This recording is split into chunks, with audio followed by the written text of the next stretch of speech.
মীন রাশির জাতকদের জন্য 15 জুন দিনটি সৃজনশীলতা ও বুদ্ধিমত্তার ব্যবহারের জন্য সেরা। চন্দ্র আজ আপনার পঞ্চম ভাবে থাকায় আজ আপনার নতুন কোনো আইডিয়া কর্মক্ষেত্রে দারুণ প্রশংসিত হতে পারে। সোমবতী অমাবস্যার শুভ প্রভাবে আজ আধ্যাত্মিক কাজে রুচি বাড়বে এবং সন্তানদের নিয়ে কোনো শুভ খবর আসতে পারে যা আপনাকে আনন্দ দেবে। ব্যবসায়ীরা আজ নতুন কোনো বিনিয়োগের কথা ভাবতে পারেন যা ভবিষ্যতে বড় লাভ আনবে। আর্থিক সঞ্চয় আজ বৃদ্ধি পাবে এবং হঠাৎ কোনো সূত্র থেকে অর্থপ্রাপ্তির যোগ রয়েছে।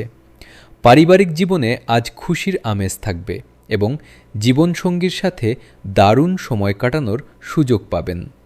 স্বাস্থ্যের যত্ন নিন, বিশেষ করে সর্দি কাশি থেকে একটু সাবধানে থাকুন। শিক্ষার্থীদের জন্য আজ দিনটি প্রতিযোগিতামূলক পরীক্ষায় সুফল পাওয়ার সময়। আজ আপনার শুভ রং বেগুনি বা হলুদ এবং শুভ সংখ্যা 3।